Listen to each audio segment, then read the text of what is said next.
One last thing to review as far as complex numbers go is the quadratic formula.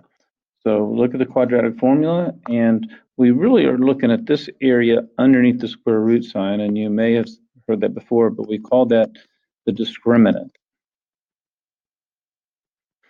And now we can analyze.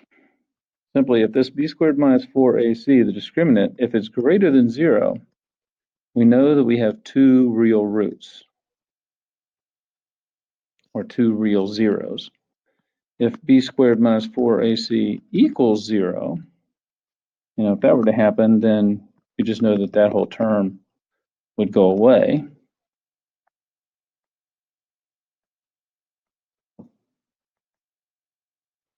All right, and if that whole term goes away, we're just left with the opposite of b over 2a, and that means we have one real root. And now, since we know about imaginary numbers, if we get a number underneath that square root sign that is less than 0, we now know that we have two complex roots. So let's do an example. All right, the example I'm going to do is simply x squared plus x plus 1 equals 0. All right.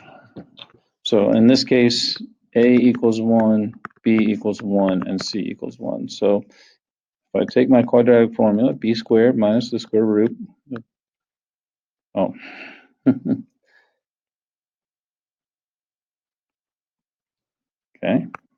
the opposite of b plus or minus the square root of b squared minus 4ac all over 2a. And I know I got the opposite of 1, that's b, plus or minus b squared, 1 squared is 1, minus 4 times 1 times 1, and then the denominator is 2 times 1.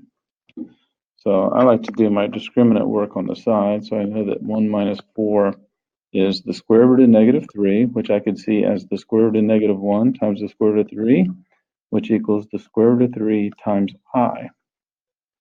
Now putting that back into my equation, I know that I now have a negative 1 plus or minus the square root of 3i all over 2. And I really like to break this into real parts and imaginary parts, and just to demonstrate that this is actually two answers. I got negative 1 plus,